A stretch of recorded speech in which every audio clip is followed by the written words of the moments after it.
తెలుగు రాష్ట్రాల్లో ఉగ్రవాద కార్యకలాపాల విస్తరణకు స్లీపర్ సెల్స్ మాదిరి పనిచేస్తున్న వాళ్ళు ఎంతమంది ఉండి ఉంటారన్న కోణంలో జాతీయ దర్యాప్తు సంస్థ కౌంటర్ ఇంటెలిజెన్స్ అధికారులు దర్యాప్తు సాగిస్తున్నారు. ఉగ్రమూలాల కేసులో ఇప్పటికే అరెస్ట్ చేసిన సిరాజుర్ రెహమాన్, సయ్యద్ సమీర్ నుంచి సమాచారం రాబట్టేందుకు ప్రయత్నిస్తున్నారు. విజయనగరం జిల్లా కేంద్రంలోని పోలీస్ శిక్షణ కళాశాలలో 3వ రోజు ఆదివారం వాళ్ళిద్దరిని విచారించారు. విజయనగరానికి చెందిన సిరాజ్, హైదరాబాద్కి చెందిన సమీర్లకు లింకు కలవడంతో రెండు రాష్ట్రాల్లోనూ స్లీపర్ సెల్స్ ఉండి ఉంటారని అధికారులు నమ్ముతున్నారు.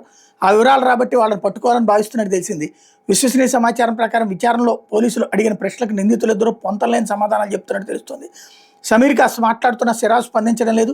3 రోజులు వాళ్ళ నుంచి ఆశించిన స్థాయిలో సమాచారం తెలుసుకోలేకపోయారు. దీంతో ఇతర మార్గాలను అన్వేషిస్తున్నారు. సామాజిక మాధ్యమాల్లో సిరాజ్ పోస్టును ప్రశంసించిన విశాఖ నగరానికి చెందిన అధికారి ఎవరైనా ప్రశ్నించిన వాళ్ళు మౌనం దాల్చిన సమాచారం. మరో 2 రోజుల్లో ఈ కేసు విచారణకు సంబంధించి దర్యాప్తు అధికారులు అంచనాకు రాబోతున్నారు. కొత్త వలస ప్రాంతంలో 7-8 ఏళ్ల పాటు సిరాజ్ కుటుంబం నివసించింది. ఈ మండలం సహా చుట్టుపక్కల ప్రాంతాలను అనుమానితులపై నిఘా పెంచారు. మరోవైపు నిందితుల స్నేహితులు, వాళ్ళతో పరిచయం ఉన్న వాళ్ళని కూడా ఆరా తీస్తున్నట్టు తెలిసింది.